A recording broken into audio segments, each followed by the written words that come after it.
Going live. I'm live. Good morning, ladies and gentlemen. If you are watching this as a rebroadcast instead of the current day, you can skip ahead about 20 minutes or so and 26 minutes for the start of the actual program. Getting on early so other radio stations can check times and make sure the audio levels are correct and all that good stuff. So there you go. The pregame show. man, oh man. Go through my systems, check, make sure this is going on. Waylon, good morning, man. Good morning. I see you didn't take part of National Sun Day, having a son like everybody else. Like Sherry never posts anything in her life, and all of a sudden there she is finally posting something. So I'll stick it in my. Who has been using my microphone? Bam. All right, are we ready for this? That's ready. Stations are uploading commercials right now. Thank you for the notification. Appreciate that. Thank you. Thank you.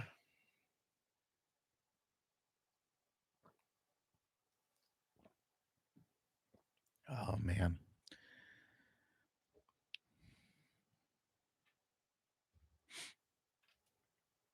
Boston. So I was in Boston here the last Saturday, Sunday, Monday, Tuesday, Wednesday. Scooby-Doo? What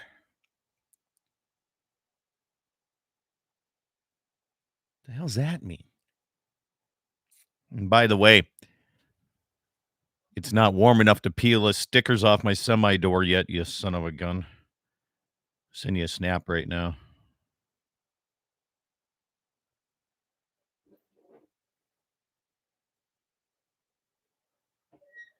Good morning, Karen. Koly. Ready to go. Did I buy a hay trailer? Funny.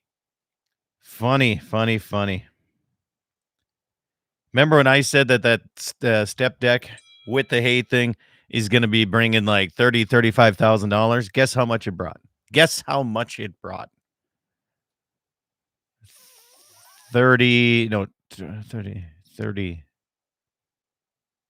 39,000 is what that one brought. And the other ones were not good shape here. Good morning, Dave. My Minnesota man. Good to have you along here this morning.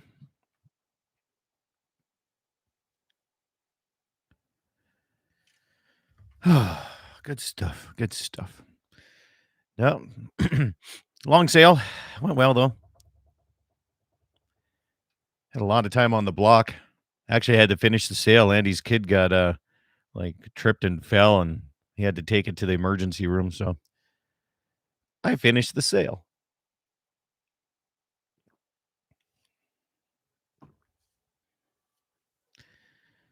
So we got that going for me, which is nice. All right. If anybody else is still doing ivermectin, send me the pictures. Send me a picture this morning. I think Trent Luce and I are the only two.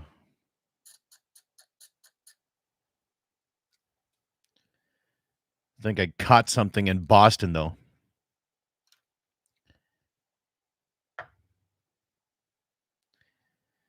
Must have been from all the marijuana.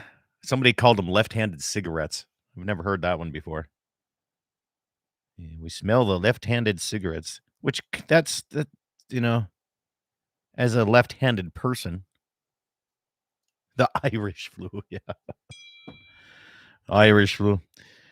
No, as a left-handed person, I didn't take offense to that because, well, I'm not a sissy.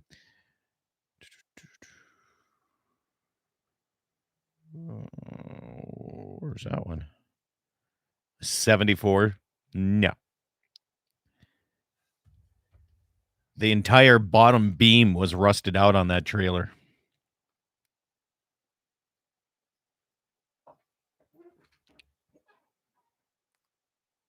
Seriously.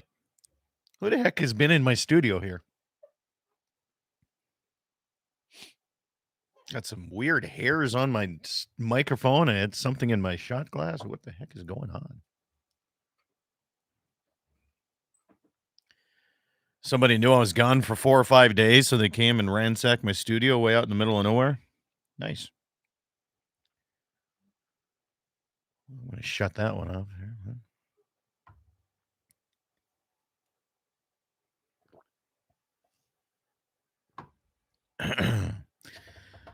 Well, Jesse, sure wish you could come down and do the double hay hauling like we did before. Really like to get that done. I'm going to have to do that myself here.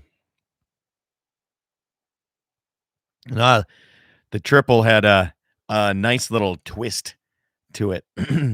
They had it parked on a certain block to make it look straight. Trust me, there was one in there. There was one that was in nice condition, and it was purchased for $39,000.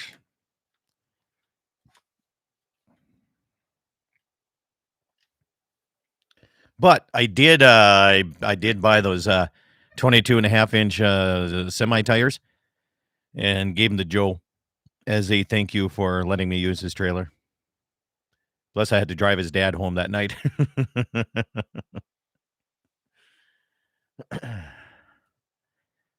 Get to put my loader to use for the first time today.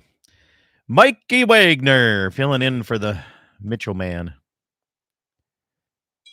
Good deal. No, that was not in good shape, buddy. No.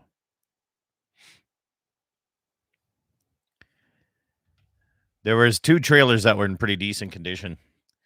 One was a steel with an aluminum floor, which I'm not really a big fan of aluminum floors, and then the other one had a nice rubber matted floor in it. Picked up one of them for a gentleman across the river. However, if you look at the motorhome, I did buy that. Well, it was under my number, but cousin Jason bought that, so I could have taken it home. He said, "Yeah, go ahead."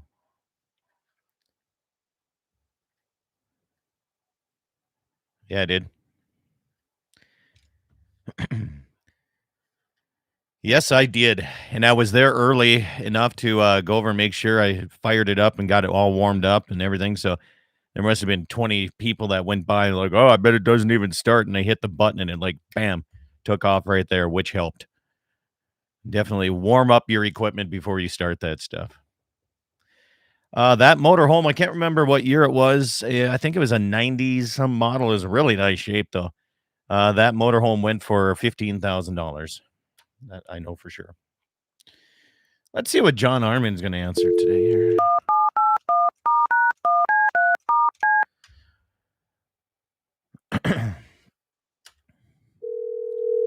If you wanted to sell a trailer, that was the day to do it. Good morning. John Arman. Hey, how you doing? Good, but I can hardly hear you whispering, son of a gun. I'm trying to find some big deer. You have deer? Oh, man. Yesterday I rode 1, 2, 3, 4, 4.5 sections and saw 2 mule deer does and 1 small buck. Golly, that's terrible. Well, that's the most I've ever seen so far this summer. So, yeah. I'm seeing a few, but not what I should be seeing. That's for sure. I think I'm seeing maybe a dozen deer right now. Probably 10 does with no fawns. Really, no fawns with them. Ouch. No fawns, and then one little buck, 110-inch buck. I know there's some other ones, but just not, there's so much cover. You guys got all your corn chopped off or combined yet up in that area? No, I haven't seen anybody starting yet. Oh, man, almost everybody in my area is done chopping. I got to go over to check some cows today in the south pasture, and that borders the big pivot that our neighbor does on the Little Missouri River.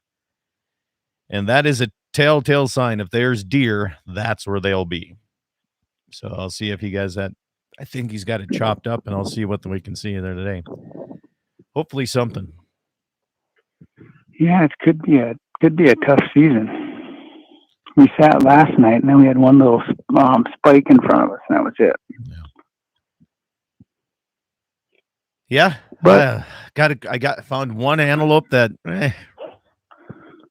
he's 13, 14 inch, but he's the only one in the country. He's the only one on my property. So, when does that open up? This weekend? October 6th. October 6th next week. This weekend is South Dakota's. Oh yeah, that's right. Like today. Well, heck, Scott, you only got one on your property. Just go on someone else's property and shoot it. Yeah, What's your gratis tag? With my gratis tag, yeah. That's legal. I'll tell you what, there's a handful of people around here that do that, and it pisses me off because they go on my stuff. It's like, you don't have your gratis tag doesn't cover my stuff, but they don't get that. Yeah, that's too bad. Got a guy from South Dakota here. He said he's in his garage this morning, not going to make the race. He said he made it to Nebraska, didn't see any antelope along the highway. I got a young man with me filming, and so if I got to take a hiatus here, if we see a coyote, you know how everything turns into a coyote hunt. Yeah, damn right it does. So I will drop my phone and put you on hold, and you will hear something in the background. That's fine. Because I made sure I brought my gun up here this time. See, the last time I was sitting up there, there's 10 coyotes looking at me. I had no gun. Now there's no coyotes looking at me. Yeah. Are you hearing me okay? Yeah, I can turn you up and make it work good. Okay. It's all good.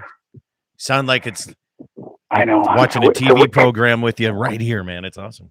It's Whisper Channel. No, why do you whisper? That's what the women say. Don't do that. Whisper? Don't do that. That doesn't come through very well on the radio. What are you looking at? Okay. I wonder what they're running from.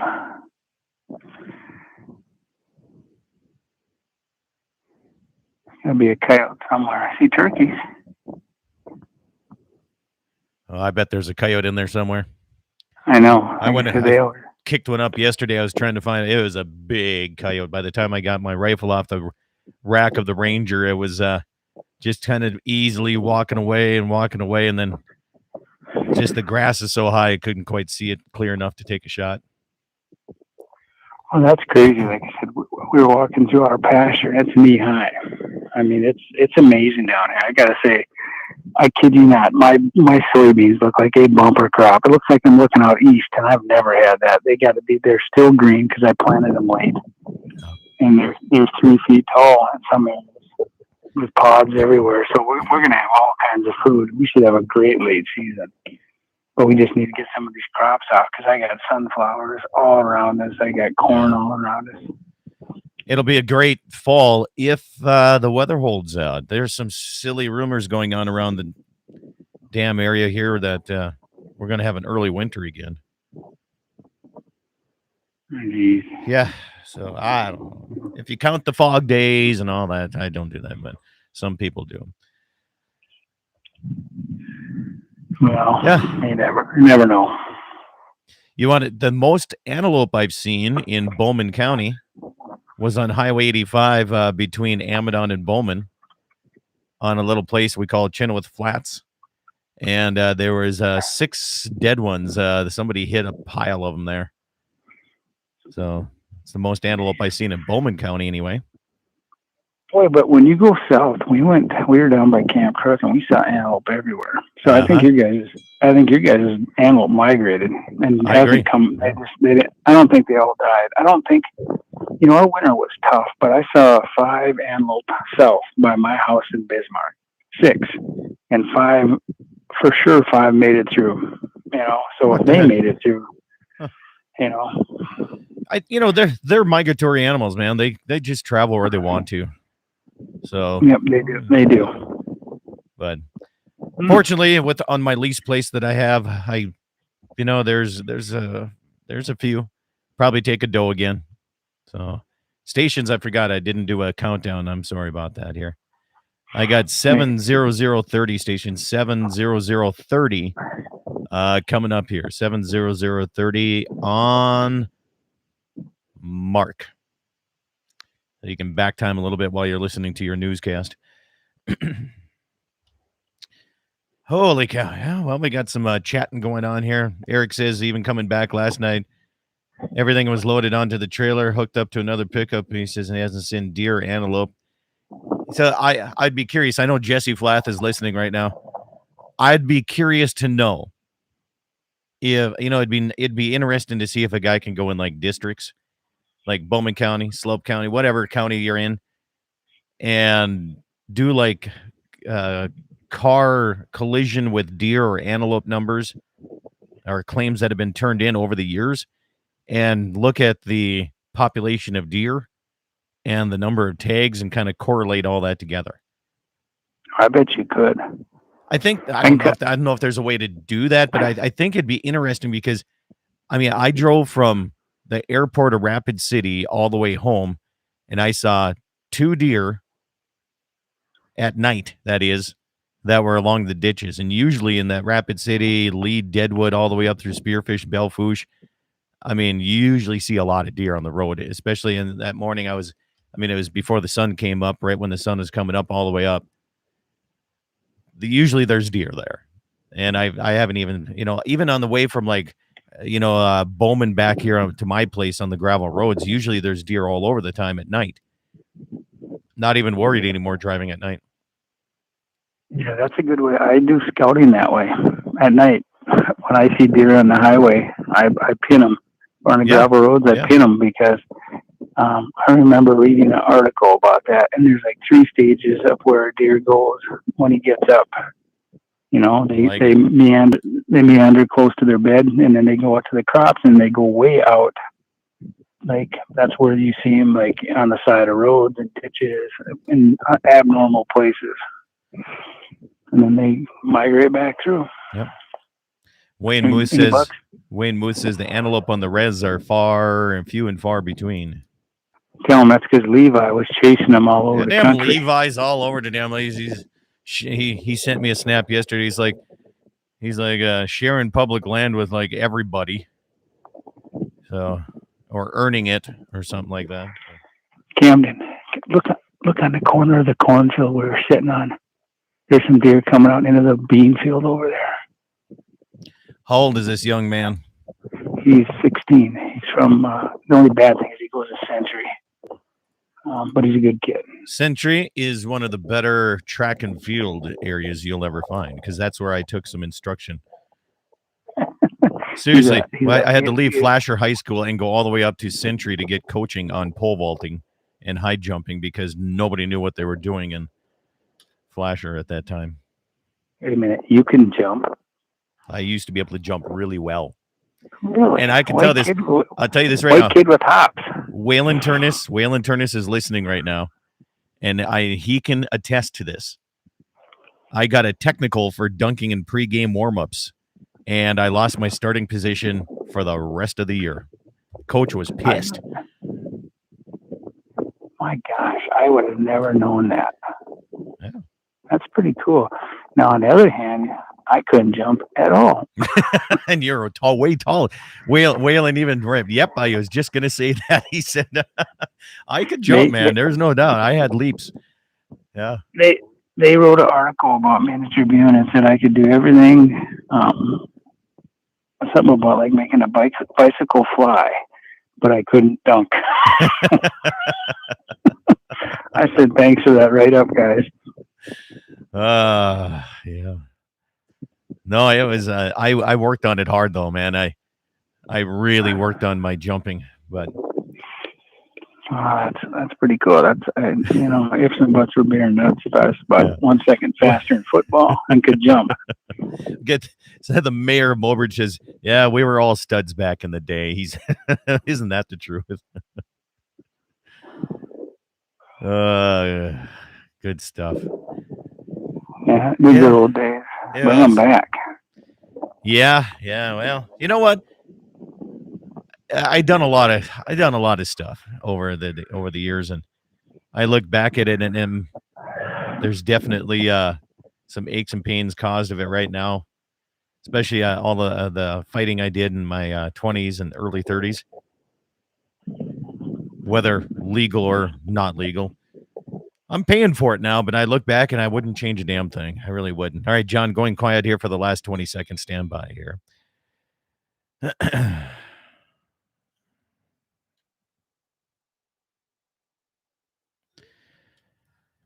Okay. Station's 10 seconds away.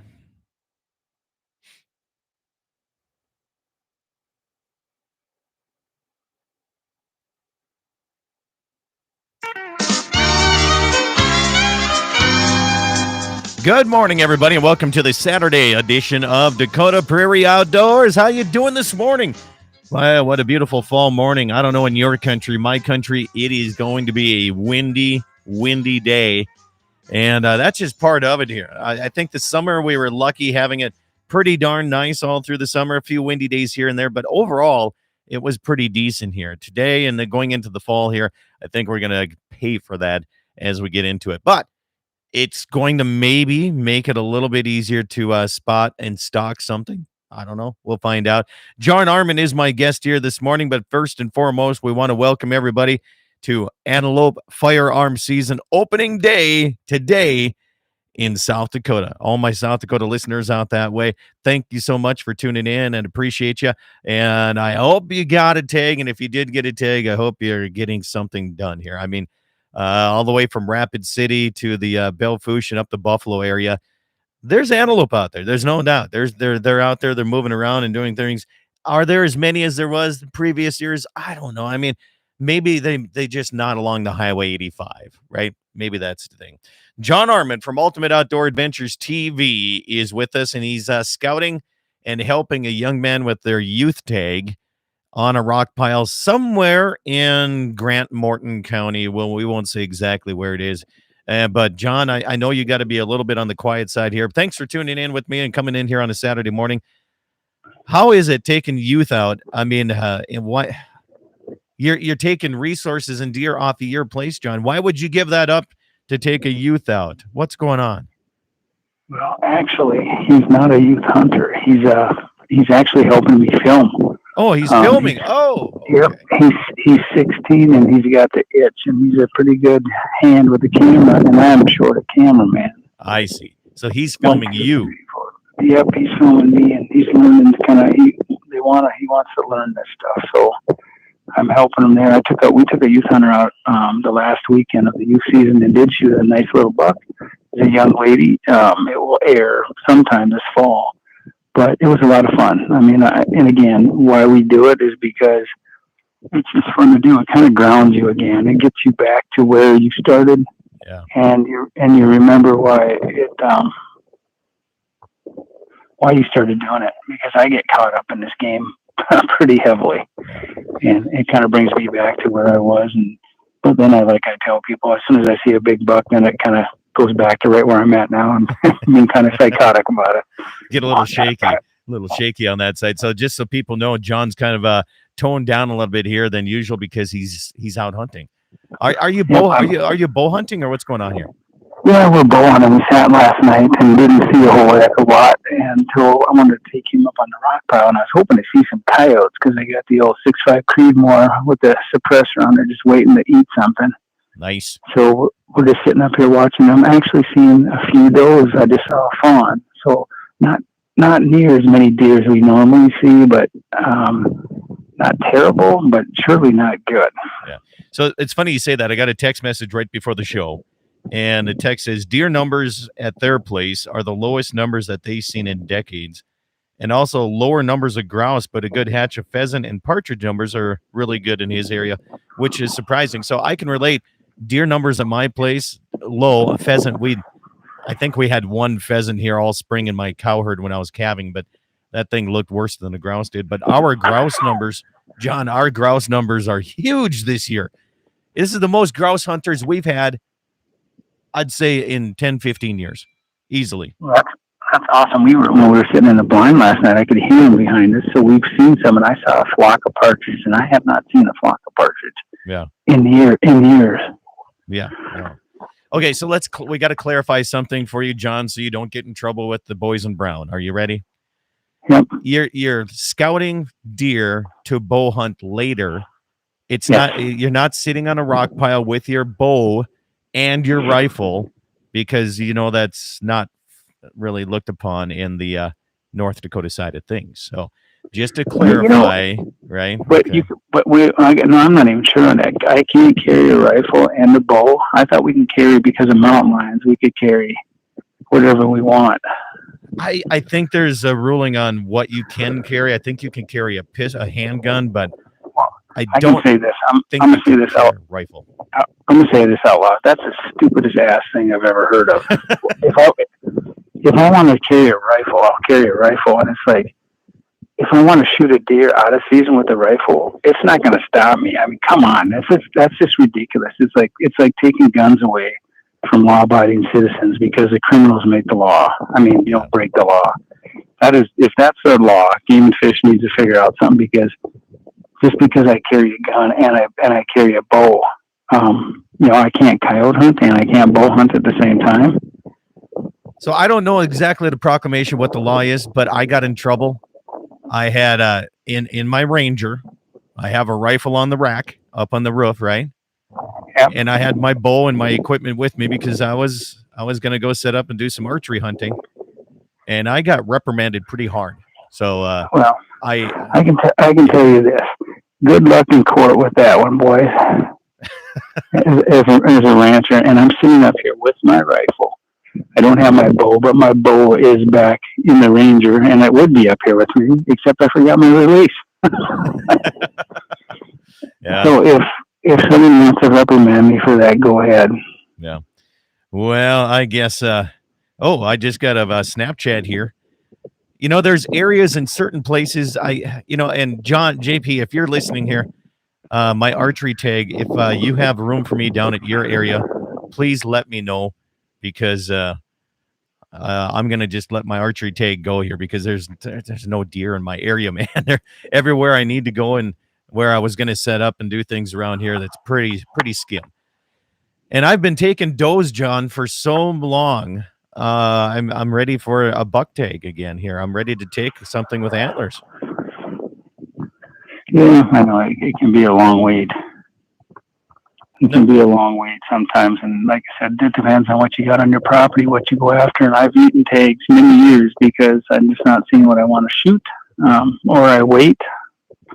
And this year I'm kind of waiting because I just don't know. I know there's some deer out there, but I'd like to shoot something that's a little bit older. Yeah. But then it's hard too, because like I tell people, it's like, if that 3.5-year-old 140-inch deer crosses the fence, he gets shot. Yeah. And that's each its own, Absolutely. I was trying to let the bucks kind of do their thing and breed more. So I was taking out some older dry does, and I did that a few years now, and it didn't work.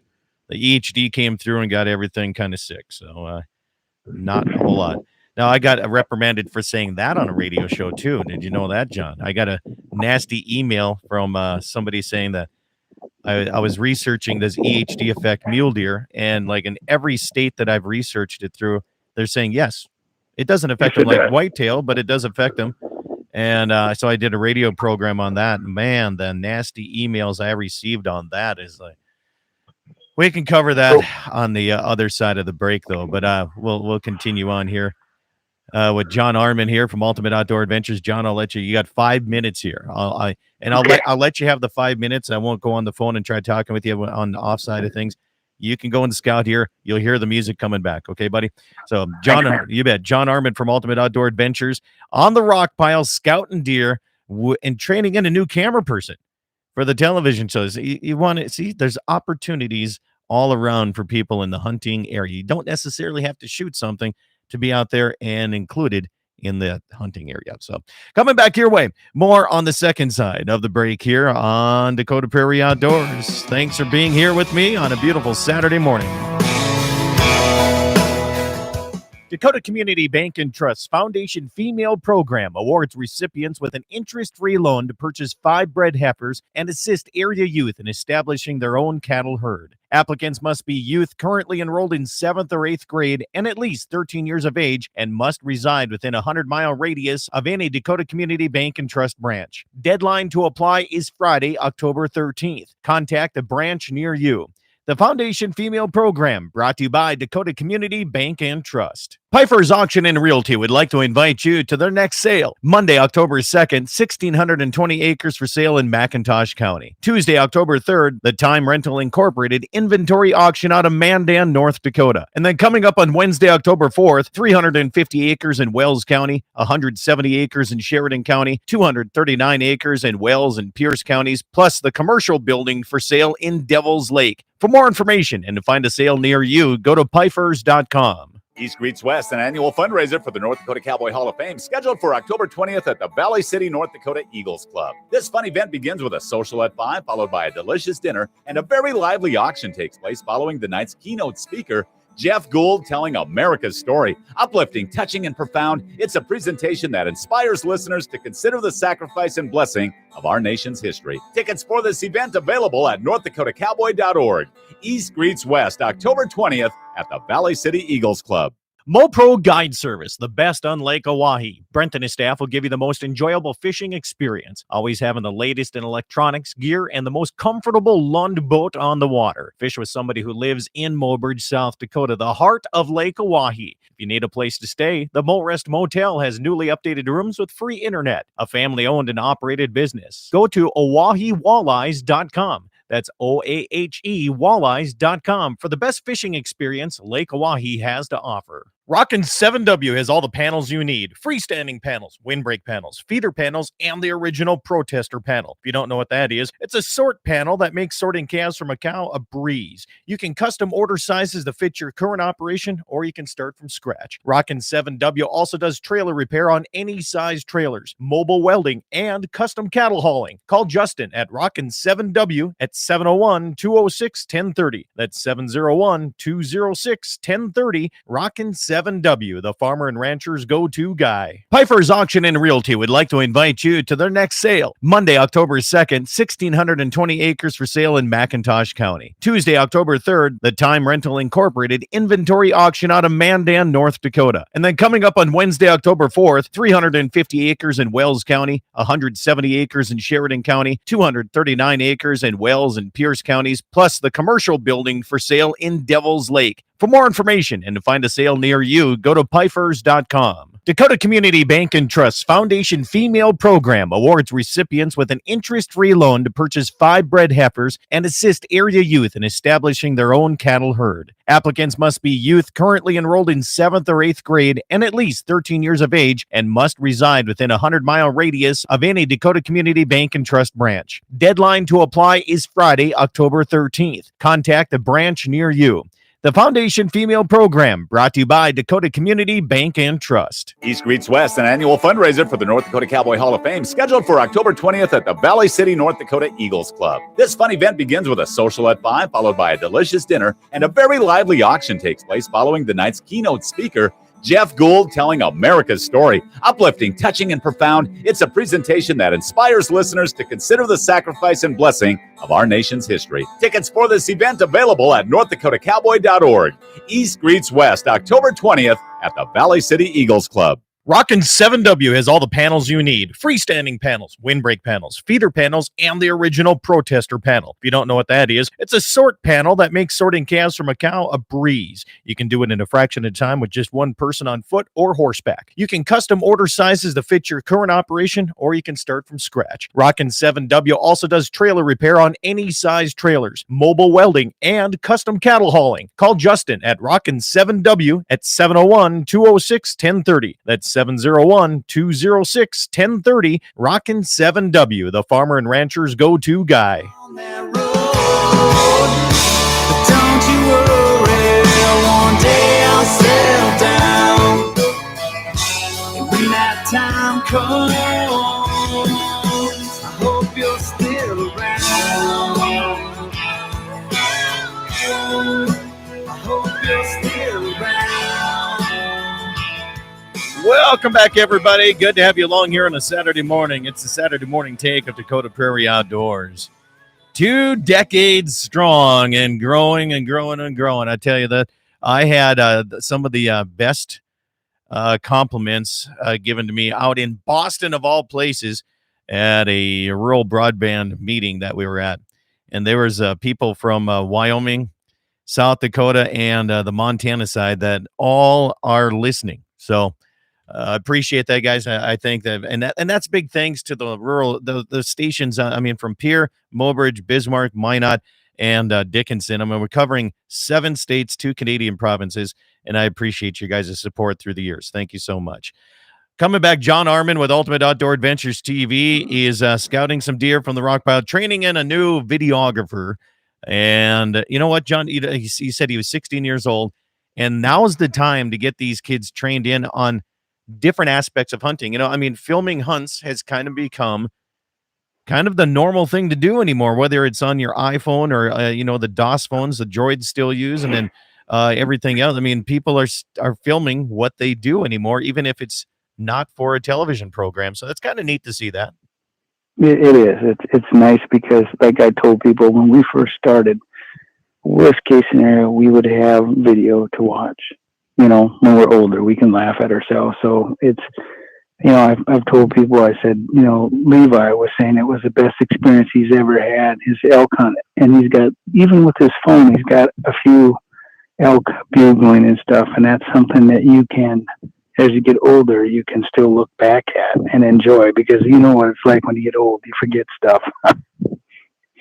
I just forgot what we were talking about. I saw when I took one of my neighbors elk hunting, I was behind him with my phone and I was videoing it, and he didn't have a clue, right?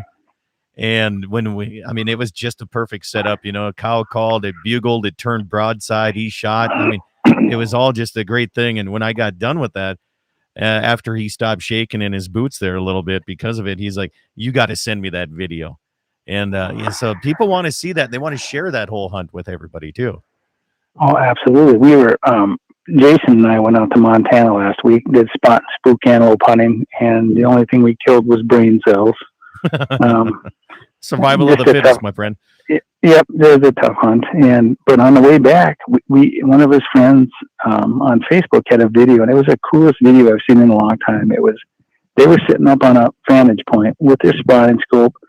There was 2 people laying down on a flat, like just on a little plateau, and there's a little draw below them, and they were calling elk, and this bull came right below them. I mean, it couldn't have been more than 50 yards. And they caught this whole thing on video through the spotting scope, and they were whooping and hollering because this guy put 2 rounds. I think it was a 6.5 PRC or something like that, and a big bull elk, probably 340 or something like that. And these guys up on the hill caught the whole thing, and the excitement was amazing. And I just got a video from my daughter the other night. She's been on a killing spree. Yeah. On a hiatus for a couple years because of working, but she killed a deer the other night in the hills. And I got the video, and the amount of excitement that those kids had in that blind was absolutely priceless. I cannot wait for people to show it. And I get a call last night. She just smoked a beautiful antelope in South Dakota yesterday. So you're gonna have to get her on the phone because she's just been eating this hunting up. Her boyfriend goes all over, and they hunt together. And she's killed some turkeys. She's probably killed 3 turkeys, and she's been, like I said, just living life out in the hills of South Dakota, loving it. I have the photo. I seen Shelby's photo on Facebook here, and I'm sharing it here on the YouTube channel. Just what just a beautiful whitetail. I mean, that thing is just it's just a nice deer. And And Yeah, it is. It's cool because it's a hills deer. You know, it's her first South Dakota deer. Yeah. You know, with a bow as or a, with as a anything. resident too. Yep. Yeah. And she didn't get drawn for any rifle tags down there this year, which is just unreal. Being a South Dakota resident, she didn't get anything, so she's been bow hunting. And you know, it's not a giant deer, but she's not going to look a gift horse in the mouth. It's a beautiful deer, and she just wanted to get back in the game and put the meat on the table, and she killed a nice buck. Yeah. What do you mean it wasn't a giant? That thing looks. I'd die to have something like that, man. Well, again, one of the things we always tell people is when you're a good photographer, you can make, and it's not holding the, I tell people, if you hold your deer out, you look like an idiot. You know, just take a bunch of pictures. The greatest thing that was ever developed is these phones, because when we were kids, I'd use a 36 roll of film and take 36 pictures, develop them, and not one of them was worth a crap. Yeah. And these kids are good at taking pictures, and those pictures were taken with a DSLR, and those kids just know how to run a camera, and they're good at taking pictures for sponsors, and the in general, the photography has grown so much in the outdoor world, so you get great pictures. Absolutely. And it's so easy now. Like you said, even with your phone, you can take very high quality photos. I mean, when you started hunting and videoing, could you imagine you could do most of what you used for equipment back then, John? You could use on your phone right now and have better quality? No, it's like Jason got a new phone, and he can't put it down. He doesn't even pick up the big camera. He does all the B-roll with that, and it is absolutely amazing the quality of video it takes and the pictures. Yeah. So before we go through, and we were talking about, is it legal where you're hunting right now, John? The rule is you cannot, no firearms except handguns may be in the hunter's possession while hunting with a deer bow license. So if you don't have your license with you, evidently that's the gray area, but you can use handguns, by the way.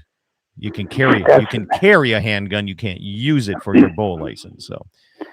Yeah, well, so what is the difference between carrying a handgun and carrying a rifle if you're bow hunting? If you're bow hunting in a blind and you got a handgun that you can shoot 30, 40 yards, 50 yards, if you're going to break the law, you break the law. That's just a dumb, again, dumb, and I'm sure the Game and Fish is listening. Sorry, guys, but that's just a stupid law. People are going to break the law. You're not stopping. A good guy like me that doesn't break the law, I could have a grenade launcher up here. I'm not going to kill deer with it. Come on. So some of these things got. I'm just letting you know the law. So, well, again, I don't have my bow with me, but if I had my bow with me up here, if I went on a spot and stock and I was carrying my rifle, that'd be one thing. But if I left my rifle and went on a spot and stock, I mean, and again, even if I carried my rifle, it makes no sense. It doesn't, Yeah. It looks to be kind of the same in South Dakota, too. No person possessing a firearm, including muzzleloader or a bow or arrow, may accompany a big game hunter in the field or cooperate as part of the big game hunting group. So that looks like it's kind of universal across the Dakota Territory on that one. So there you go. Yeah, like I said, you're putting laws, like I said, it doesn't stop the bad guys. No, it doesn't. Well, as a rancher, you carry your gun. I carry, if you're bow hunting, you got a gun in your truck. I got a gun in my truck all the time. All the time. All the time. Yeah. And, I think so, like Gene said here, he says it depends. You said you can go to court. Good luck with that in court. But he says it is all up to the judge and our state's attorney. And, they would, if they have a vendetta against you, they're going to use it against you. So there's no doubt about that. So, but hopefully nobody's doing that. Yeah. On the other hand, with antelope season coming around, the firearm season opening up today in South Dakota. So a lot of hunters out that way. Wishing them the best of luck. North Dakota opens up the following week here next week, Friday, Saturday. And, on the second part of the program here, as we're up against a break here, we're going to probably cover some of the tips and tactics that might help somebody, how to age a buck, how to score them a little bit. John, help us out with that, especially when they're on the hoof here. And Gene says, I do have a grenade launcher attachment for my old 303. Might be interesting for a show there, Scott and John. So we know people that have this stuff, so don't say we We have a very, very wide variety of audience coming here. John, stay with us here. Turn you down here so you can go back to hunting here. You got another 5 minutes before we come back. Right here on Dakota Prairie Outdoors, John Arman's my guest here. He's scouting from the rock pile looking for some big deer, but he did take his rifle with just in case he runs into a coyote. And that's what I'm hoping is we can hear an actual coyote kill right here on a Saturday morning program. So coming up your way, more after these messages.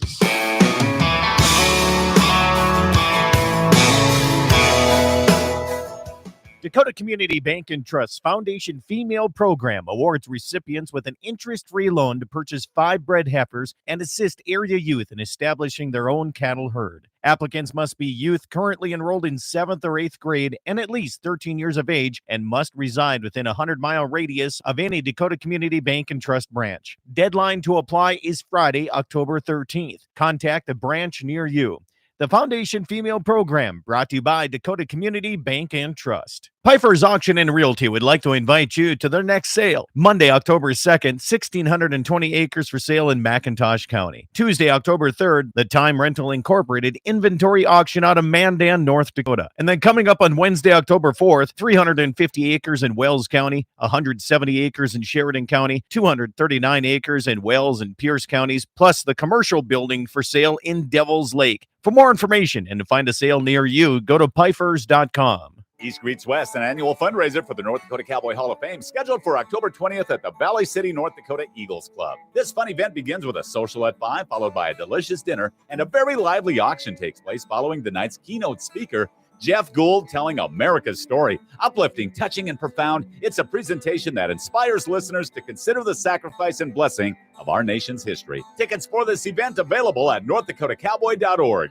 East Greets West, October 20th at the Valley City Eagles Club.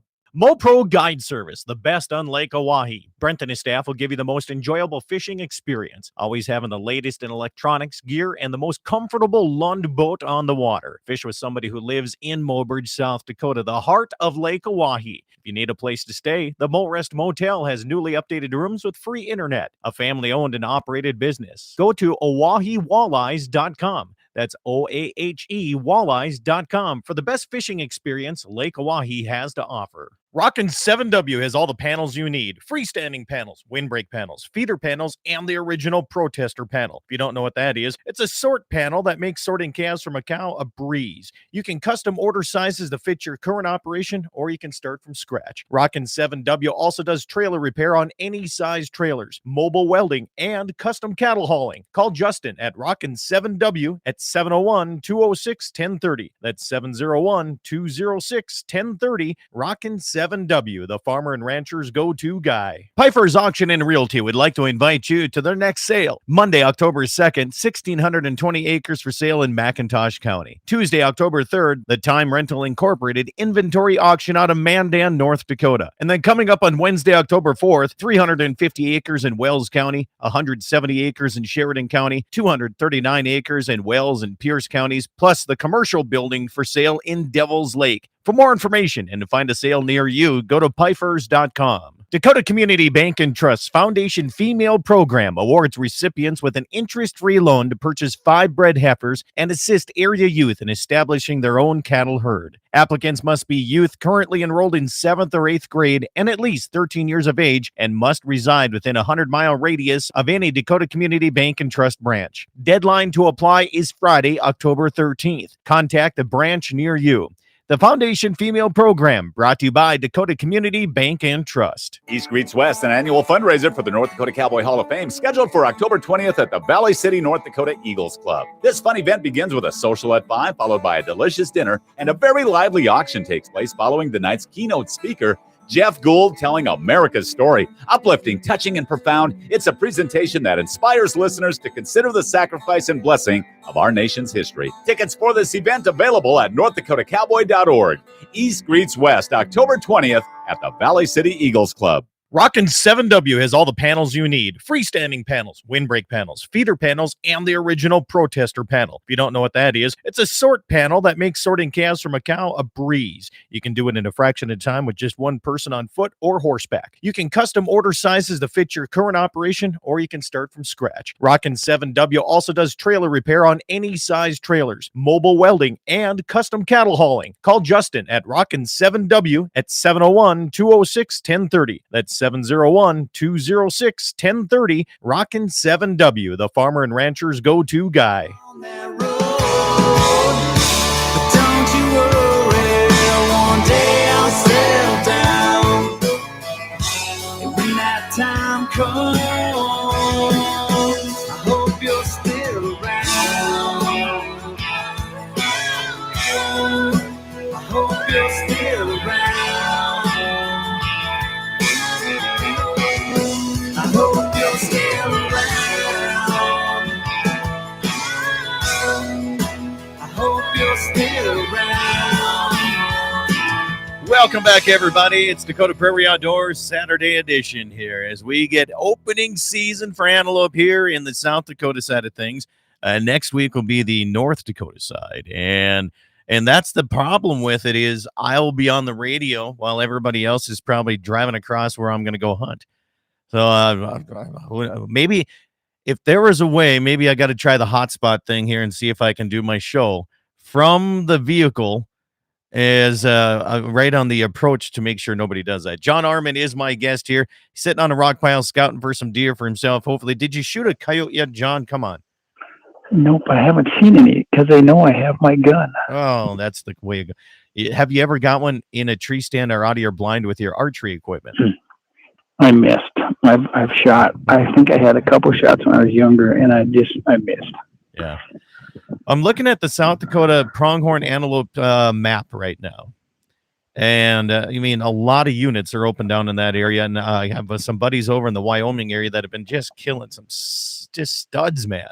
Just really, really good ones. So I'm hoping for the best for some of these guys here. I mean, we're looking at well over half of the state has units here in the South Dakota side here. North Dakota, really, really tiny area. It's just here in the tiny southwest corner of the state, John. Closed up a lot of units this year, and I guess that's what happens when you get some EHD running through for a couple years, doesn't it? Well, I think that between the EHD and the winter, it made a big difference in a lot of things for the population.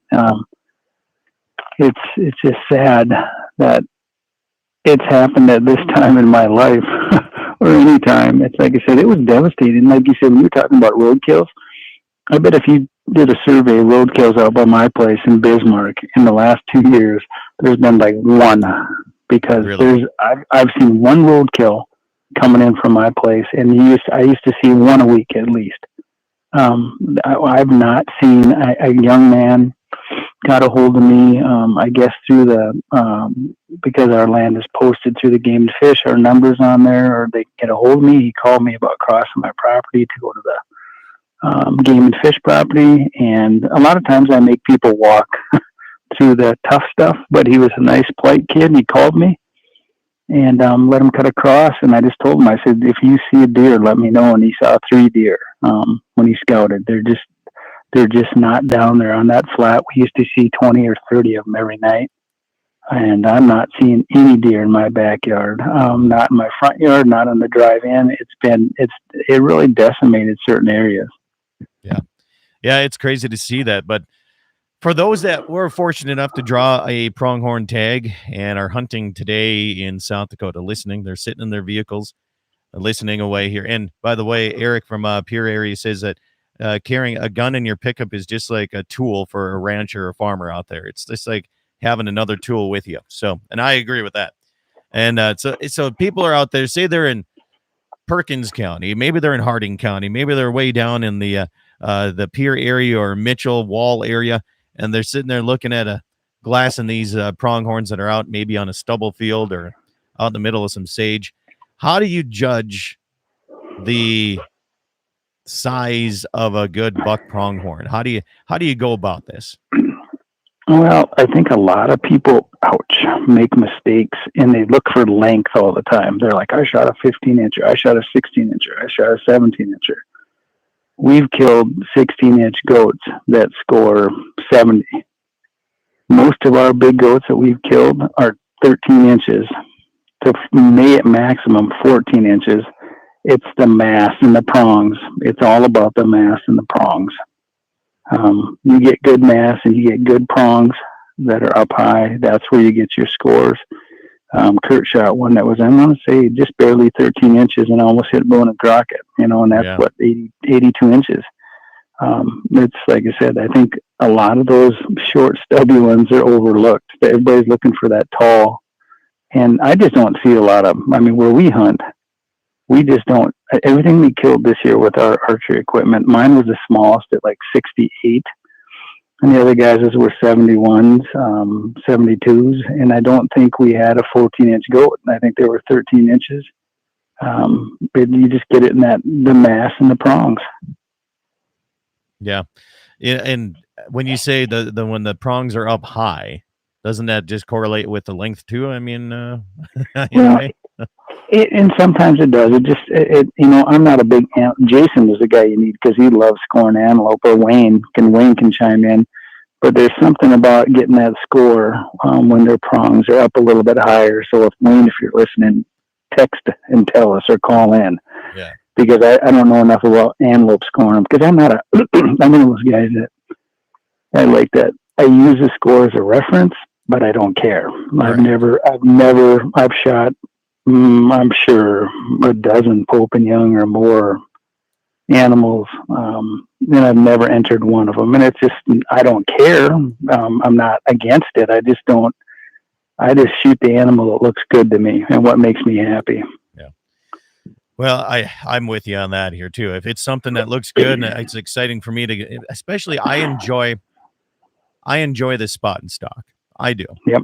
And sometimes, like when old Jamie came to my place here a few years back, and he said, well, how are we going to get close to this? When I said, let's just do the dumbest thing possible and just go right at it. And it worked. Right. I mean, sometimes it just, those animals are just kind of goofy in the head, but other times you can't get within a mile of those things. And it seems like they know when the gun season opens up. I mean, it just seems like there's something in them that they know it's time to run like crazy. Well, it is. And when Jason and I, we went to Montana, the antelope population where we were hunting was way down from last year.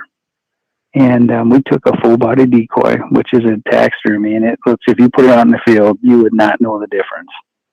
We belly crawled, we popped up decoys, we did everything, and nothing. They'd take a couple steps towards us, and they would take off. And I'm like, how do they know? They can't count my legs.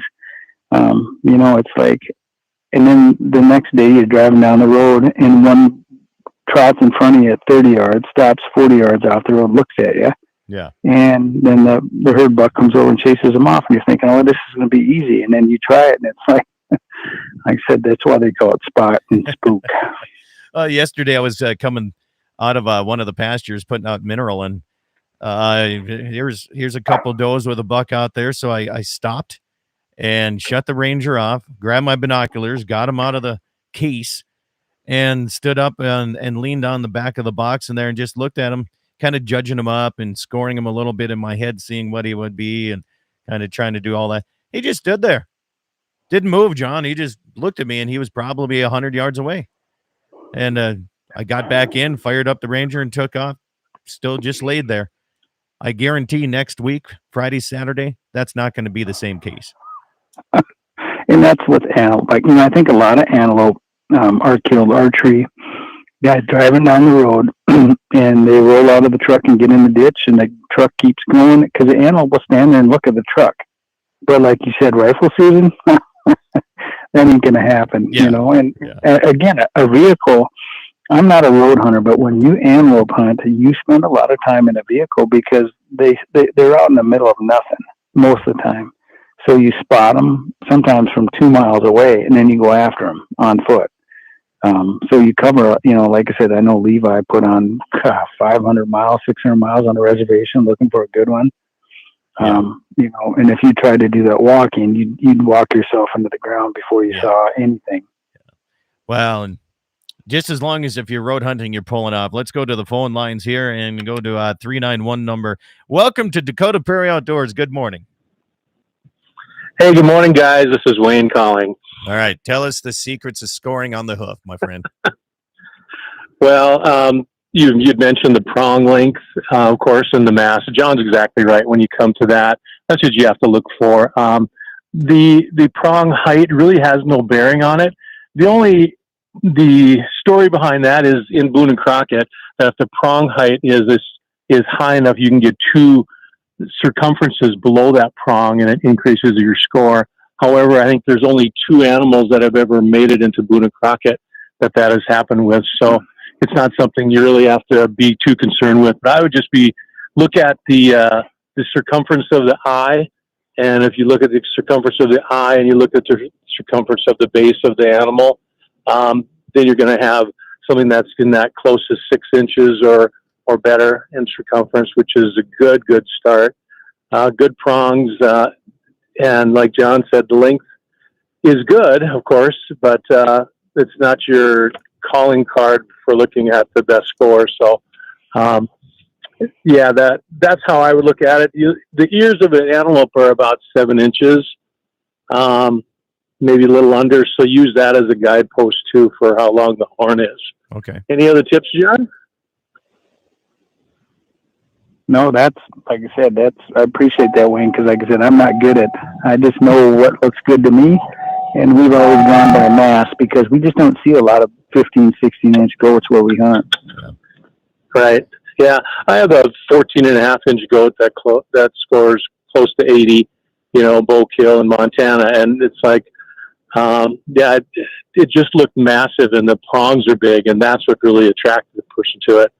So, hope that helps. And John, we should put your animals in the book. Yeah, John, put your animals in the book. Recognize those nice mature species. Yeah, I know. Scott Lang gives me a bad time about it too, and I'm like, I just recognize them by sitting on the wall and looking at them. Wayne, I've shot. Okay, guys. Hey, Wayne. Yeah. Wayne. Yeah. I've shot so many pooping young animals that take me a month just to figure out which ones to put in. Oh, geez. Oh, we just put them. We just put them all in. I'm just teasing. All right, Wayne, thank you so much for calling and clarifying that. Appreciate it. Thank you. All right. You guys have a good one. Good luck, John. Thanks, Wayne. Eric says, nothing like belly crawling a quarter mile or more through wet alfalfa and grass just to shoot an antelope. I like doing that stuff, though, Eric. I wish I could belly crawl through alfalfa and grass. If I belly crawl in my country, there's a good chance that you're going to have to throw those clothes away because there's so much cactus out here. And it's that fine needles, John, those fine needles that you can't get pulled out of that. I have a nice pair of Sitka coveralls that is, I can't wear them. There's so much cactus in there from coyote hunting because I belly crawled and it didn't work so well. Well, I shot the coyote. I guess it worked, but I ruined a good pair of Sitka coveralls. So, yeah. Well, that Sitka, it's, it can't handle stuff. Dave from Minnesota is listening here, and he says, my favorite antelope is a 14-inch. When I shot him, I didn't think he was really good, but he was really massive. He's my favorite. I have two that are 17 and 18, but his 14-inch is his favorite, and got them all with his archery equipment too. So good deal. So people, I didn't know there was antelope in Minnesota. Did you get? I'm curious where you shot it at. That's what I'd like to know. I bet he came out this way. Had to come out. This way. Antelope, like I said, antelope is one of the funnest animals to hunt. They taste amazing, and if I could, I would get, like I said, when I retire, I'm going to try to do the trifecta. I'm going to do South Dakota, Wyoming, and Montana. But it's getting harder and harder to get drawn, even with archery equipment. But I just love hunting them because you see them all day. They don't hide from you. He said he got his antelope by Glendive out in Montana. So. Yep, that's a good area. Yeah. So what did you see down in the Camp Crook side of things? You said pretty decent numbers. Are they wet down in that area? Are they coming to water holes, or is there puddles all over the place?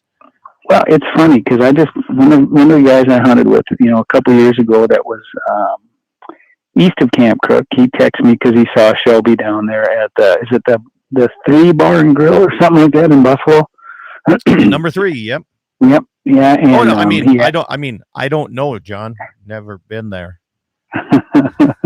And he was saying that his place has never been looking so good. Now, if you go west though of Camp Crook, I was out at west into the Montana side, and they are a lot drier. And you're talking 20 miles. Like Camp Crook they were good. They got a good rain in August, and when that big storm came through, and it got 5 inches of rain. Some places south of Camp Crook or north of Camp Crook. But things quit raining in that time, and they hadn't gotten a lot of rain since, so it dried up. So, like I said, where we were hunting, they would have come to water holes, but it was kind of chilly, and they were rutting. So we were just trying to do the spot and stock because we didn't have a lot of time. But the numbers in South Dakota, I was impressed with them. When I drove from Camp Crook and everywhere until we hit North Dakota, did we see antelope? I mean, there's antelope along the roads everywhere. So if you're seeing them along the roads, they got to be back in the pastures too. So I thought they were pretty good numbers. Good.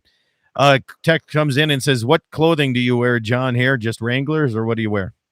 Well, again, when I was giving you a bad time about Sitka gear, there's so many good brands out there, and we wear First Light. We've been with First Light since they started, and I love their clothing because it goes from 100 degrees to 30 below, and all clothing I think is overpriced nowadays, but it does help you. When we were kids, we were in cotton all the time, and there's a reason you don't wear cotton.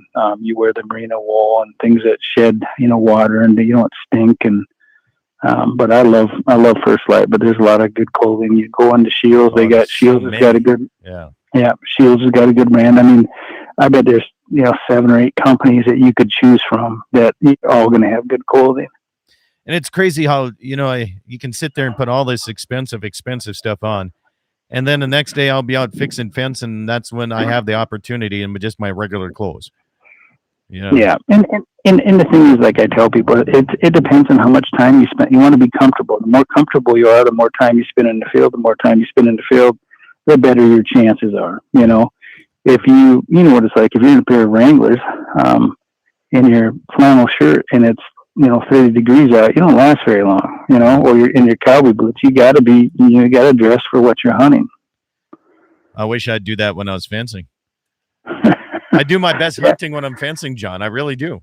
It seems that's when I get my best opportunities, but I think it's because they're also used to me going around the perimeter all the time too. I think they're kind of used to that. And then to think about it, to think of your time spent fencing versus your time spent hunting. Exactly. That's time in the field, Yeah. And I feel bad if I'm just sitting and just doing some scouting and not having any work to do. So I kind of try to do both together. All right. Big question. Jesse says, First Light, it's nice and quiet clothing too, by the way. Which bar is better, John? Buffalo or Camp Crooks, if you're going to compare? I spend most of my time in the little bar in Camp Crook. There's 2 bars in Camp Crook, and I spend it in the little one. That's where we go with our rancher friend out there, and I've been to number 3 one time.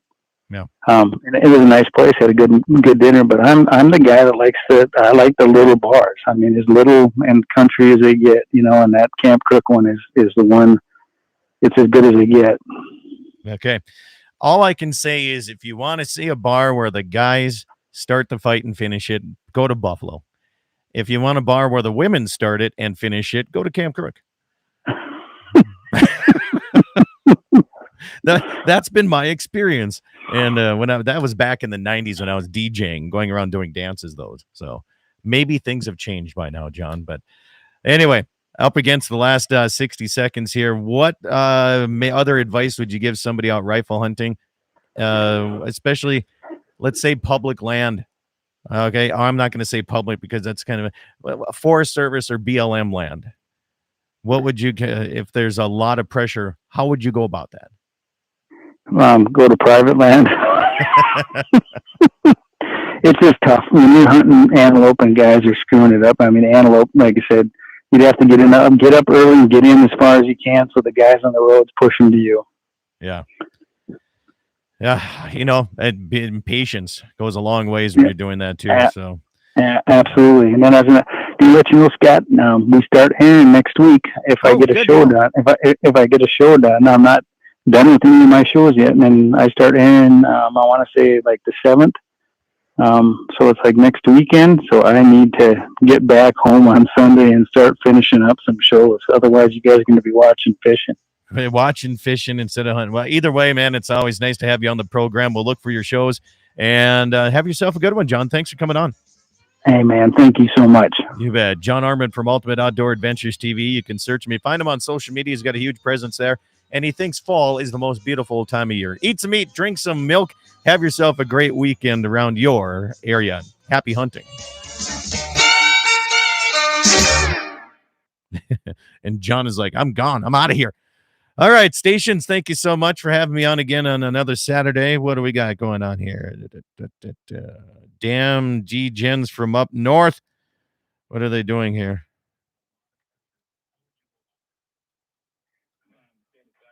Oh, there you go. He's listening to the show, giving me a video. New spawn. Let's see here. My best whitetail success was when I hunted in Minnesota. Was wearing the same unwashed clothes that I wore while feeding cattle. Absolutely.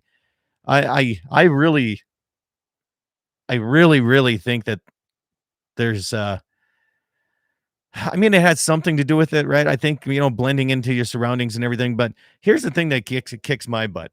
And I don't know, people, I don't know, Jesse, call in. We can do a little grind my gears here for a little bit because guess this. I'm taking a little bit of time this morning instead of rushing out and just going to work right away. I'm taking a little bit of time just for fun. Everybody that's really into the clothing side of things, right?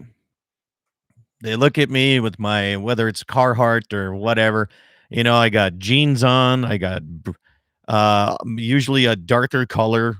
I don't wear light colors when you're around cattle. So you just never wear light, bright colors. All right. So I usually have like darker colors or plaid, like you see me wearing here today. Either that or probably like my Carhartt. And everybody says, well, you can't go hunting in that. But yet that same person has bright orange out walking across. I just don't get it. Who's on the air with me? Yeah, go ahead. Hey, there you go. It came up as anonymous. So yeah, when I call my cell phone, it does that quite often. I'm not sure why. But I don't know. So that's the thing about the clothing. I think, I enjoy it. So coyote hunting, yeah, I'm going to blend in. I like to wear snow camel. I really do. I like to wear any kind of camo when it comes to coyote hunting because I'm sitting there trying to be visual. Yeah, I'm trying to. Well, so are deer, though. All right. I mean, yeah, not like a predator though, not like a coyote. I don't. But I don't know. I think it. I don't think the clothing has as much to do with it as the equipment that you use. But I do feel that the clothing guys are making a ton of money by just coming up with different things every year. Don't say. I mean, yeah, I agree. If I had, here's the thing. If I had a clothing sponsor, by golly, it'd be the best clothing in the world. Though, tell me that. So. Yeah, you take First Light, you take Sick, you take the Caillou or however you say that brand. For me, they all have the pattern doesn't really matter to me. I don't care if I wear a duck hunting top with a Badlands camo bottom. I don't care. Yeah. The thing for me is how light it is, how well it keeps you dry, and how warm it is. Yep. And the big thing is how quiet it is. You take a hard old pair of Carhartt bibs and you walk in them. I can, even with my hearing aid horrible ears, I can hear you walking from a mile away. Yeah.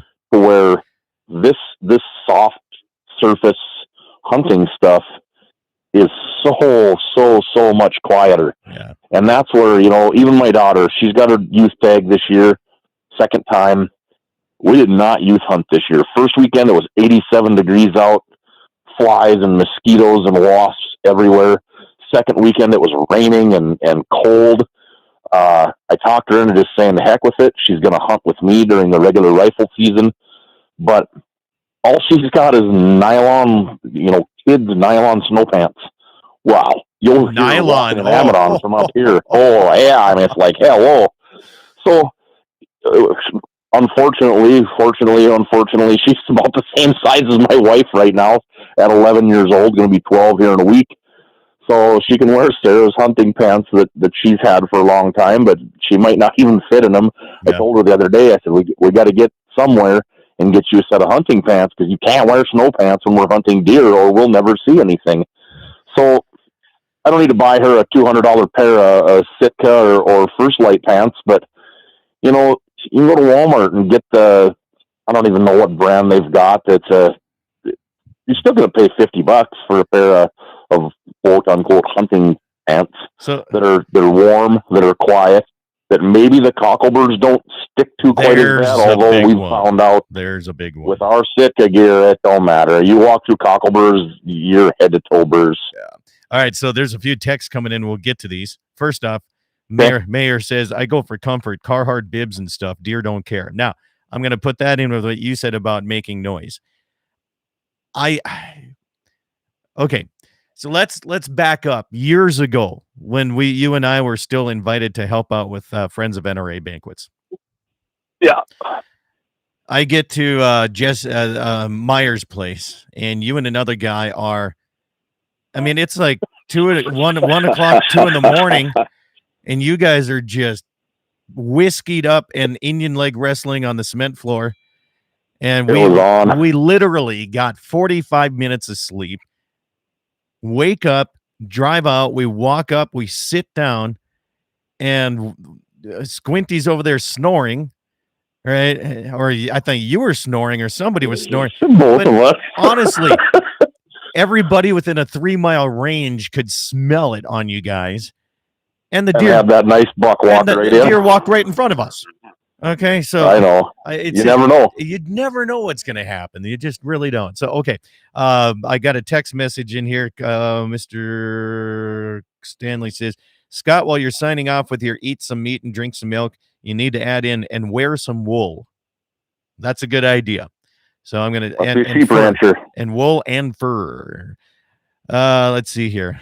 Brecht is asking questions. Jim Elbers, I just saw Jim Elbers popped up. He bought a lot of camel from Kmart years ago and still uses them today. Yeah. You take care of it. It doesn't matter how expensive or how cheap it was. If you take care of your clothes, you're going to get some stuff ripped. You're going to crawl a fence and get a barbed wire tear. You're going to go through like you said, you got a pair of very nice pants right now that are not usable because they're full of fine cactus.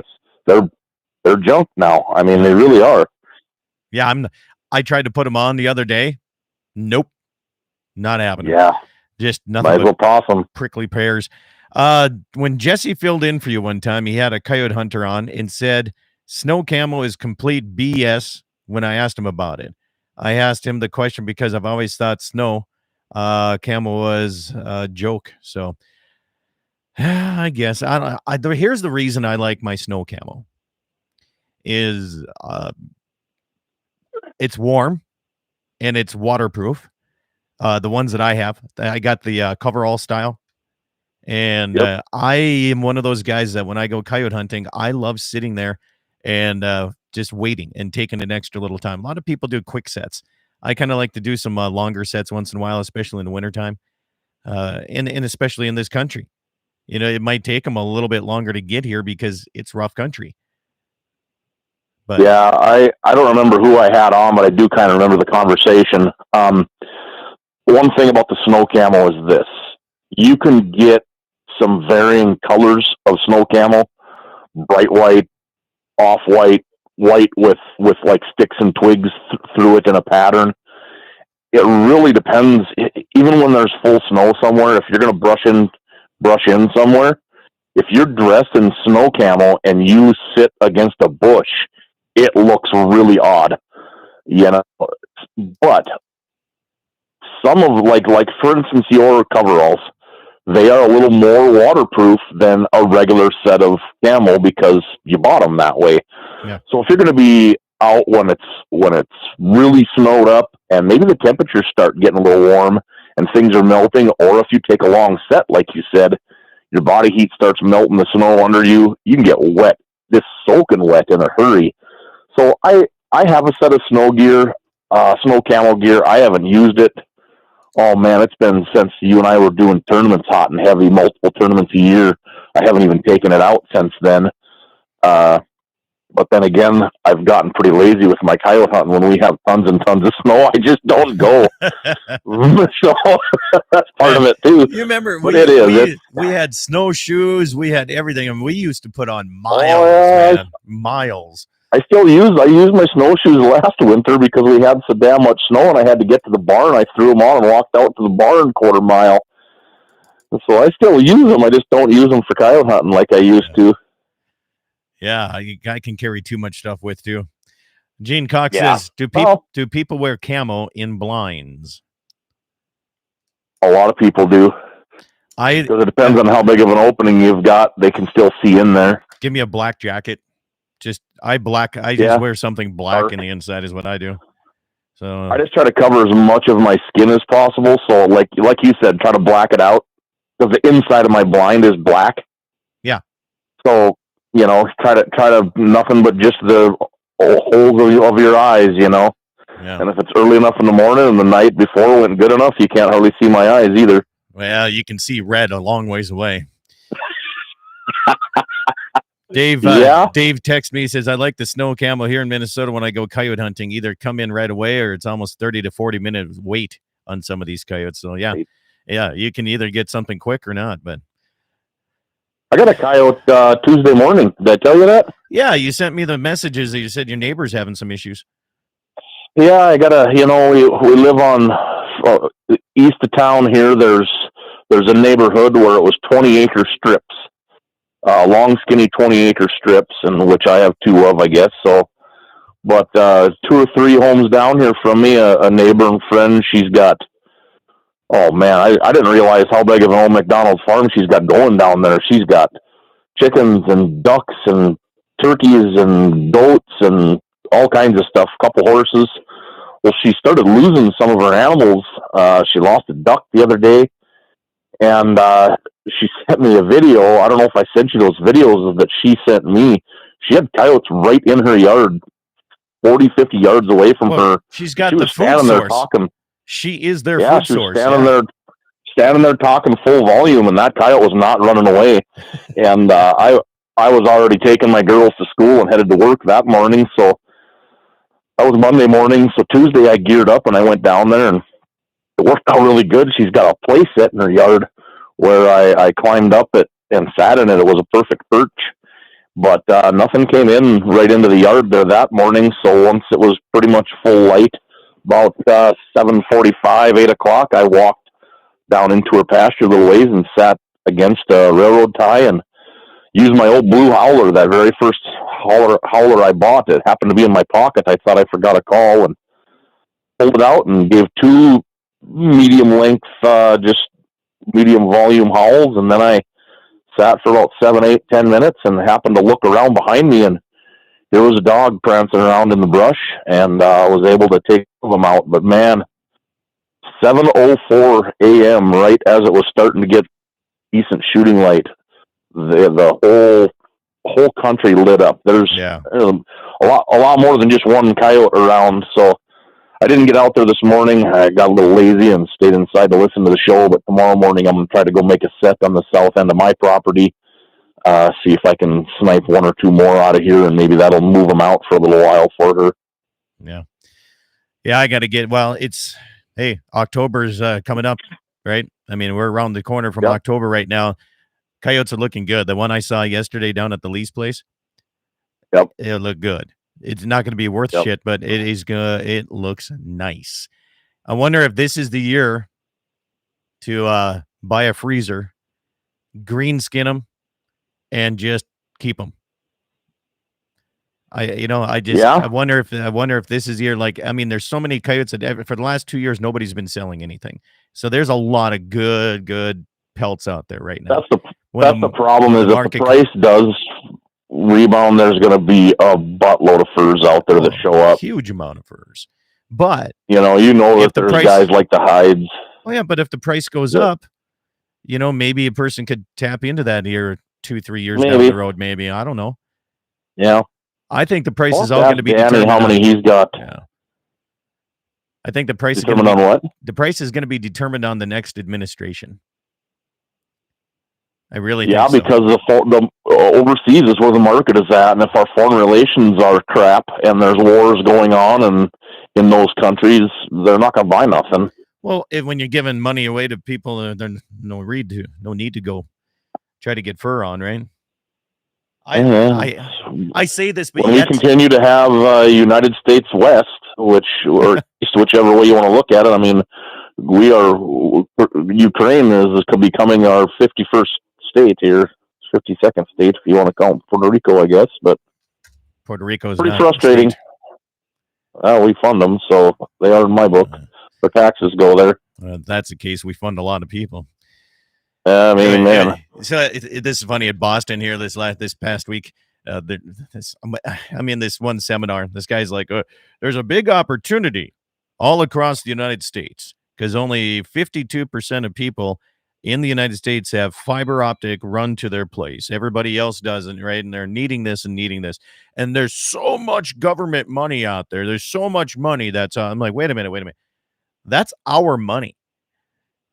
You know, they're not government money. They're sitting there talking like the government is giving us money. It's like, no, they're just taxing us more, taking more of our money to give away. You know, so all right. Jamie says, "Hey Jesse Obama said we have 57 states."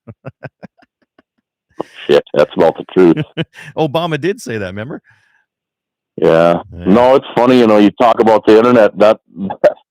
That's coming up in our rural electric board meetings, every meeting, because a lot of these areas, the rural electric cooperatives are getting into internet because they don't have a quality company like Consolidated Telecom or West River Telephone, or we've got a pretty solid telecom group in North Dakota from border to border. And South electrical Dakota co-ops don't have to worry about that here. Yep. So. Is South Dakota pretty strong too? South Dakota's strong. I know West River and Consolidated both squeak into South Dakota, but other than that, I don't know much about their telecoms down there. Yeah, no, but you get states like Alaska there was a lady from Alaska saying, we're at a round table, and I love those because we can actually talk to different areas and see what they are having issues. That's what they're having the issue by. If they're trying to run electrical, they're trying to work with the company and run it together. Right. I mean, just look at what we're going through in the Belfield area.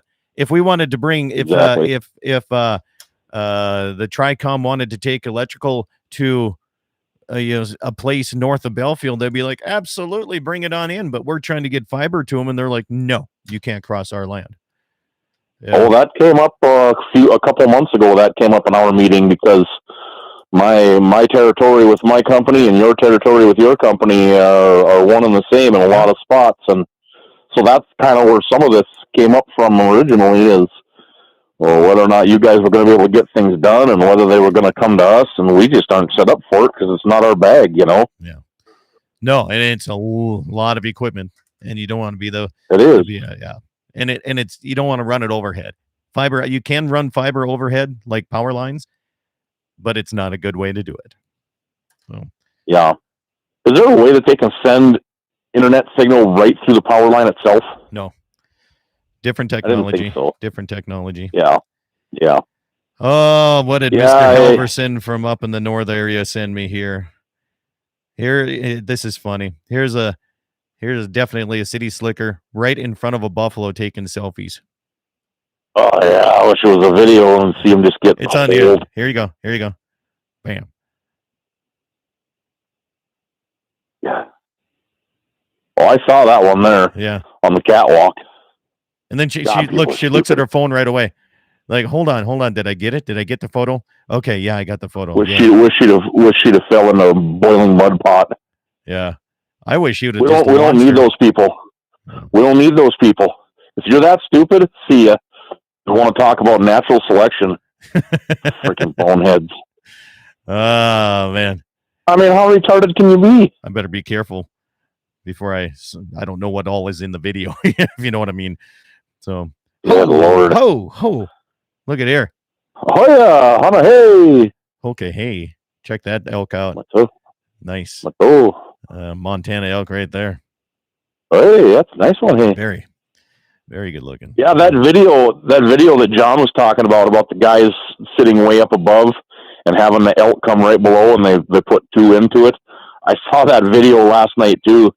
That was pretty sweet. The guys that were shooting the video, after the second shot, they could tell that he had 2 good clean shots into that elk. Them guys lit up. It was awesome. What you sent? If you can find it, send it to me. I did not see that one. All right, I'll have to see if I can come across it here this weekend, and I'll send the link over to you. Yeah. I think it was a North Dakota hunt from what I remember, but just can't remember where I was at when I saw it. Oh, look at here. Testing drinks at 9 a.m. for our new speakeasy bar. Master John, you went to it. He's they're opening up a speakeasy in Wilmer, Minnesota. Good for you. Oh, what the heck? Yeah. That sounds like a road trip we have to take to go check it out some weekend. Yeah. Openings, whatever the opening day is. When's grand opening? Yeah. Grand opening. There you go. Make sure he's got his pooping group first. Well, if we need to go out and test drinks. So speakeasies, I'm not sure if they're, that's more like the 20s and 30s, right? Right? Yeah, I believe so. Jamie Breck, what's a speakeasy? Come on, man. Are you pulling my leg? So here's the thing about answering certain questions is I got stuck one time. Somebody asked a question and they were just messing with me and they continued asking questions and I didn't recognize the phone number. Right. And it was another auctioneer at the same place I was at now. And of course, they had a good laugh. Now, I don't know if people are joking or not. Oh, he said speakeasy. It's a bar. Speakeasy is a bar that back in the 20s and 30s, they call them speakeasy. So because you had to go up to the door and give I think it was a Prohibition deal, wasn't it? It was during Prohibition, but you had to speak in a certain way or have a certain password or whisper it or anything to be allowed in. And it was a secret little get together where they just hung out and drank lots of illegal liquor. Now they're a big thing, especially in the big cities. I think Bismarck's got one, don't they? Don't they have something like they do. something where you have to, it's like a secret door into something. I've seen some in laundromats. Like the whole front end is a laundromat. And then if you go and you put a quarter into this certain dryer, it opens up the secret door or something. Here's the thing, Jamie. They got this brand new thing out there. It's called the internet. And there's this site called Google. You can use that. And it says that a speakeasy, also called a blind pig or a blind tiger, was an illicit establishment that sold alcoholic beverages. Nowadays, the term usually refers to a retro-style bar that replicates aspects of historical speakeasies. They came into prominence during the United States Prohibition era. I basically said that, Jesse, without looking it up. I know, so did I, but I just wanted to make Jamie aware that there's this new thing out there called the internet that you can use to answer those questions on your own. Yeah. All right. So Master John said he doesn't know when the grand opening is going to be. It might be a while. They're still working on the offer on the building. He says, but it's going to be a social lounge, wine, whiskey, and the best drinks you can find. Sweet. So I had a drink in Boston because everything was freaking expensive. Oh, I bet. So I had one drink. Okay. The whole time? The whole damn time. Yeah. So let me see if I got the photos here.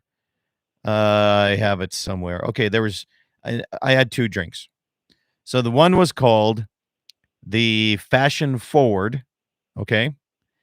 And the other one was called, where is it? Fashion Forward. And the other one was called the Bostonian. And the base alcohol in that is what they call the highest of bourbons, Jesse.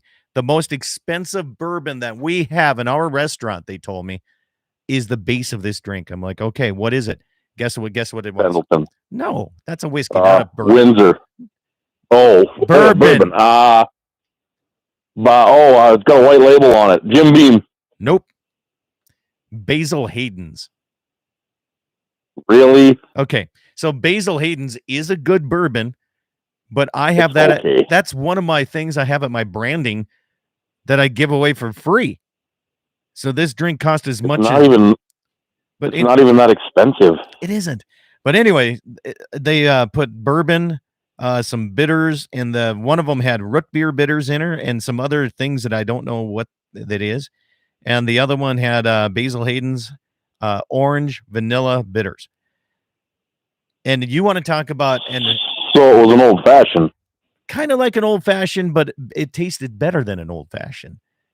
All right. Okay. I mean, it was a sip and drink, man. I mean, like I sipped on that for probably an hour and a half. It was good. Yeah. So that's the kind of stuff I like. All right, what's going on? Jamie So, says that's a good thing about not Dakota to- Prairie Outdoors. I don't have to look things up. I can just ask you guys. Absolutely. Yeah. So not to change the subject on you, but I got a question for you. I was going to call you the other day. All right. Can you name the last time that I broadcast a football game Yeah, I on can. the radio? Absolutely. Well, the last time I remember you helping broadcast a football game on the radio was with me in Beach, North Dakota, when you were dating your current wife. That's correct. And we drove there during a winter snowstorm. They had to shovel. Yep. We actually stopped at Walmart, bought a heater, a little milk house heater, took it with us, broadcast a game where they were shoveling snow off on some of the yardages so they could see what was going on. And I was in my old 1990 Ford Tempo. Yep, little red car. Yep. Oh yeah. And then we went to Dickinson and ate at Applebee's afterwards, and I asked if I could ride the white horse on the wall. Oh yeah. Oh yeah. So you're broadcasting you're back into the broadcast game?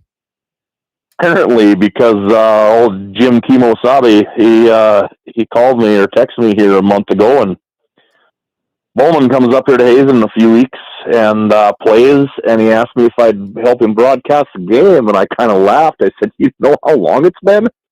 He didn't care, so apparently I'm going to be on the old KPOK here in a week or two. Good. Well, I hope all 5 listeners like it. Yeah, that's why I kind of agreed to it.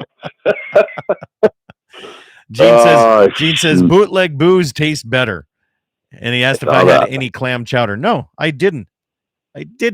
I'm not a seafood guy. I'm not a clam chowder fan. I'm not a seafood guy. I'm a huge seafood guy, and I do not like clam chowder. No, when I went out there, get this. However, went to a go ahead. Went to a restaurant, and I go to their steak menu. I mean, 90% of the menu is seafood. I mean, you're on the coast, for crying out loud, right? Right. All right. Yep. This restaurant carried different cuts and different genetics of steaks. I'm going to call it.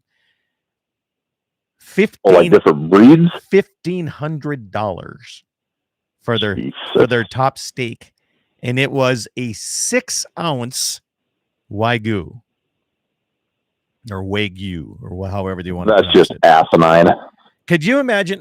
Even if I won the lottery and I went to a restaurant, the last thing I would do is order a $1,500 meal and get this. That's just the portion of meat. Your sides are extra. You don't get anything else on that, Jesse. It's not like we go to Galva and we order a prime rib and it comes with potatoes and salad and this and this and this, right? Yeah.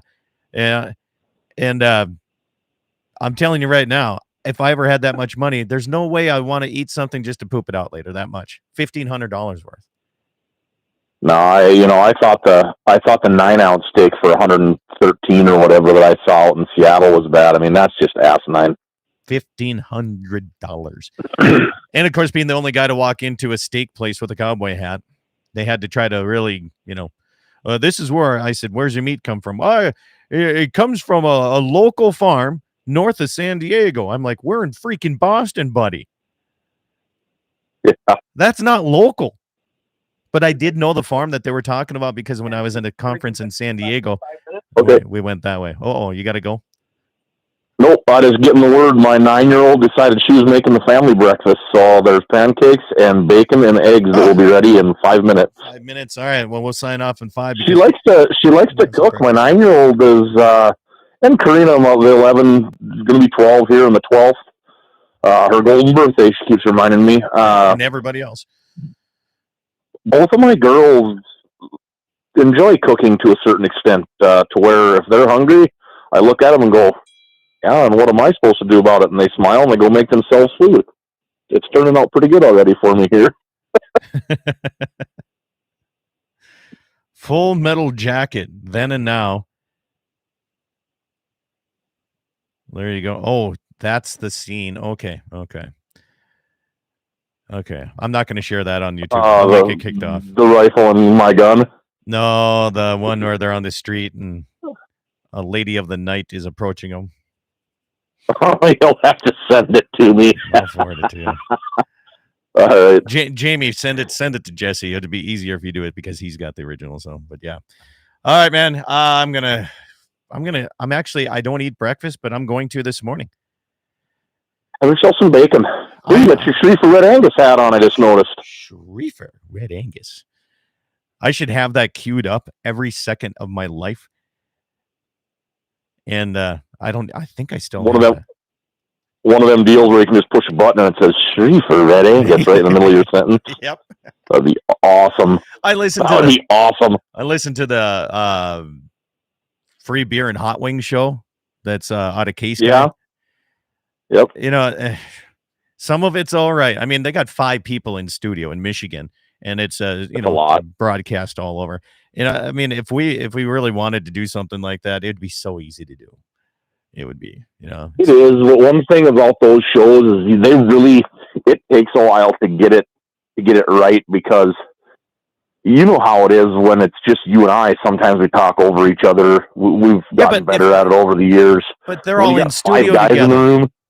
That's true. If you're in the same room, it's way different than being on the phone. Oh my. Gene Cox says, "Why go ain't that good?" And 2 Live Crew is not appropriate either.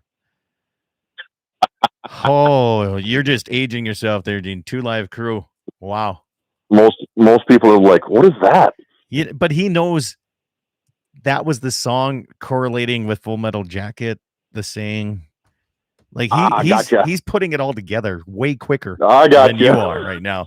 Okay. Yeah, because I don't remember that show. I don't remember that movie. I remember the movie, but I don't remember the scene. That's it. Tonight, I'm excited. My phone just dinged, so Jamie must have sent it to me. Tonight, I'm going to try to search it out on the interweb and watch Full Metal Jacket. Watch the whole thing? All right, I'll do the same. I don't think my wife's seen it. Oh, yeah, probably not. That's not kind of her type of movie, but she'll watch it. Jamie, I love 2 Live Crew. She'll watch that with you. She watched Drunken Master with us 900 times. Oh yeah, she'll watch it. She'll get a kick out of it. But give her a glass of wine and set her in. The actual music group 2 Live Crew back in late 80s, early 90s, I think it was. Yep, somewhere in there. I was gonna say, Jamie, I was gonna say, okay, Jamie, if you love 2 Live Crew so much, name 5 songs. But I guarantee he could. I guarantee he could do that. Yeah, Jamie's kind of an encyclopedia when it comes to that sort of stuff. Yeah. Oh, get this. Next Wednesday, I'm going to be on their show. Oh, okay. But I think I'm going to have to do it differently. I'm going to have to use my iPad. I don't think the way my mixer board is set up, because Trent Luce tried to have me on, and he could hear me, but I couldn't hear him. Then I had to hit my mix minus button in order to, then, it's back and forth type of thing. So, want to talk to Scott? Having their annual fall convention next Friday and Saturday in Bismarck. Hello. Who is this? This is Tater Tot. The Tiny Tot? Hey, I hear you're cooking breakfast. Yeah. Nice. What did you make? We made pancakes. We're gonna make eggs, and we made bacon. Perfect. Save me a plate and bring it down to me. Okay. All right. Put your dad back on. There you go. She was struggling because she was talking to you and listening to herself on the TV 3 seconds later. Hey, man, I'll let you go. I'm going to sign off on the rest of it here Okay. on YouTube. So, Okay, sounds good. We'll catch you later. If we didn't have the weather wasn't so dang nice and we had a big old weekend plan, we would come down and help you haul some hay, but I got to get it done. we are going to go, we're going to go to the center pool today, and then we are going to try to do one last big boat fun wakeboard and whatnot day on the lake tomorrow. So, Okay. All right. Sounds good, man. We will catch you later. you bet. See ya. Bye. All right. Thanks, YouTube, for the after show. Appreciate it. Have yourself a good day. Enjoy. And eat some meat, drink some milk, wear wool and fur. I got to start saying that as a new one. Have a good day.